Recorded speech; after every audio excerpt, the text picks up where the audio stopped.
Victoria's Department of Primary Industries and Dairy Australia recently conducted an evaluation of the contribution of the last 30 years of farm research, development and extension to Victoria's dairy industry. Dairy is our largest agricultural industry in Victoria, generating over $2 billion worth of exports.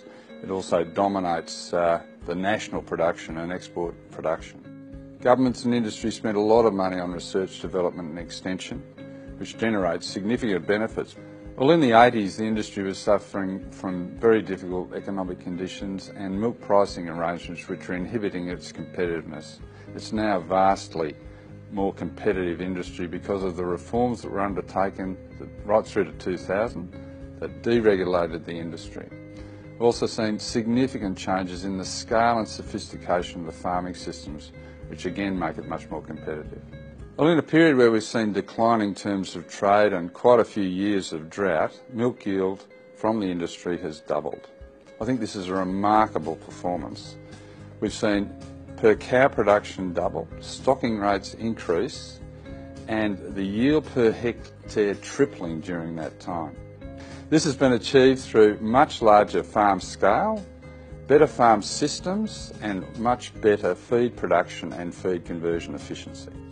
RD&E adds to the contributions from farmers themselves, input suppliers and processors, and it accounts for about half the gains we've made in this study.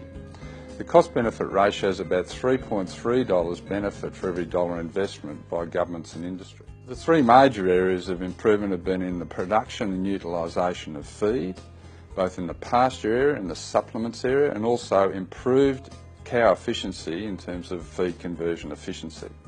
We've also seen gains in animal health and the natural resource management areas. I was really pleased with the outcomes of the 30-year MEGA evaluation. I think it was a wonderful piece of work that really analysed in depth around some of the key research that's been undertaken over the last 30 years. And I think we'll use those findings to help inform priorities into the future, where we might invest in a collective sense, in a collaborative sense. And I'm talking about investors ranging from government investors to private enterprise to organisations like Dairy Australia, and particularly under the framework, the National RD&E framework that's been established that we've titled Dairy Moving Forward. I certainly see the opportunities in the future as wonderful for the industry. We've got some, we know from a demand perspective, both domestically as well as internationally, there's strong demand growth.